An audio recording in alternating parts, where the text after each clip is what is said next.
Hello everyone, it's Slatter, and welcome to another episode of GTA Sports ISO Mode.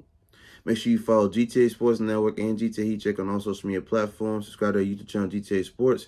And don't forget GTAsports.com for all things in world sports. And make sure you check out our sponsors, Magic Shots, for all your photography, videography needs. And don't forget to check out New Age Elements.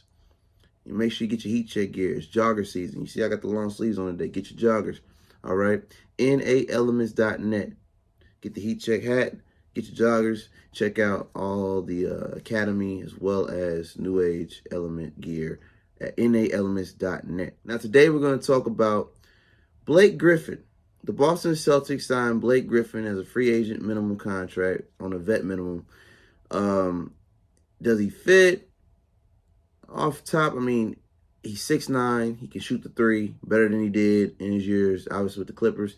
He only started 24 games with the Brooklyn Nets, so obviously he wanted to go to a team where he could be more utilized and a part of the big picture. What you guys have to remember, Danilo Gallinari was signed to the Celtics, but he suffered an ACL injury overseas, playing overseas for his country. They needed a spot filler. Not to mention Robert Williams is going to be out 8 to 12 weeks minimum, having to go through a knee surgery in the offseason. He had it late in the offseason, so he's going to miss the first 3 to 4 months of play.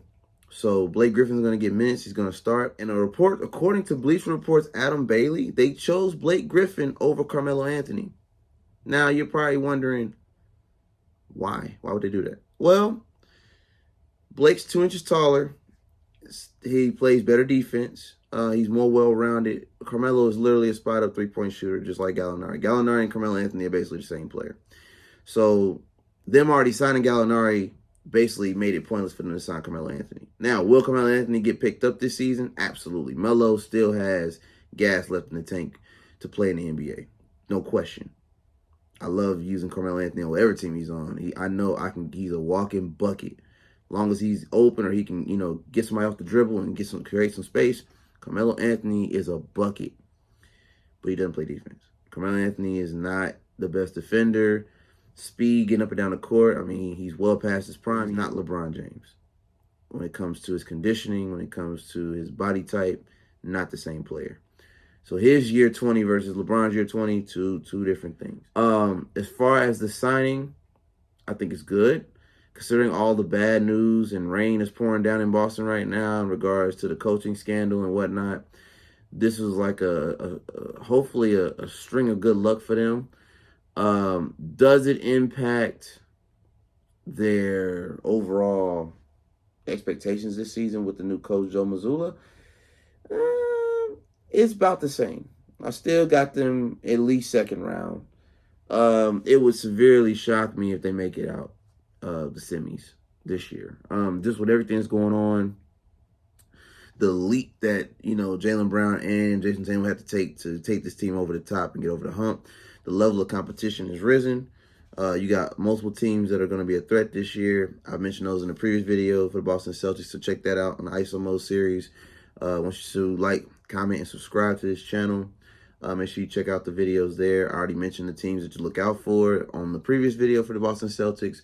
I just wanted to drop this video for Blake Griffin because he only started 24 games last year.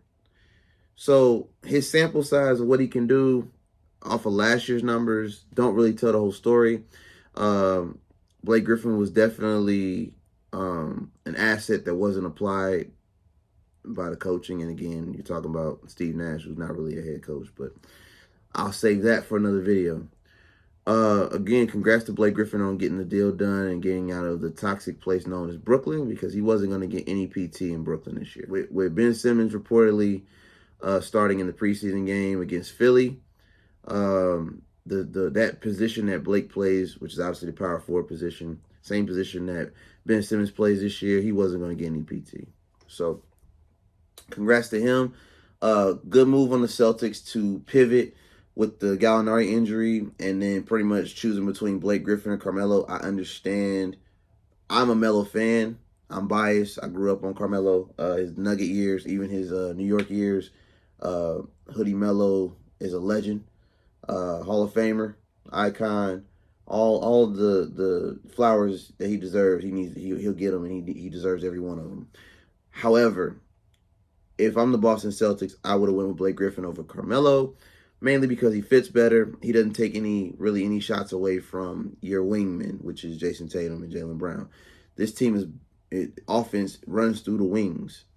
So Blake playing that position and not being as efficient as the names I just mentioned, Jason Tatum's, Jaylen Brown's, it would have been a complicated fit for Melo to really get his footing and get comfortable like he did in LA. Or even, like, dare I say it, he might have had an even better fit in Portland with Dame prior to the injuries that they suffered a couple seasons ago. Overall, good luck. Congrats to Blake Griffin. I hope he can make the most of it. Hopefully the Celtics can prove me wrong and make it back to the Eastern Conference Finals, being that they are the defending Eastern Conference champions going into this season. But I don't really expect – my expectations are low this year just because of everything that's been going on in the offseason overall. So that is my take. Blake Griffin is going to the Celtics. Those Celtics net matchups are going to definitely heat up this season. They see each other at least 3-4 times before the postseason. So being in the Eastern Conference, that's highly competitive. I look forward to the matchups. Okay, this has been another episode of GTA's ISO Mode. Don't forget to follow us on all social media platforms, GTA Sports Network, GTA Heat Check. You can follow me at Slatter as well. Subscribe to our YouTube channel, GTA Sports. And don't forget GTASportsnet.com for all things in the world of sports. It's Slatter with GTA Sports, and until next time.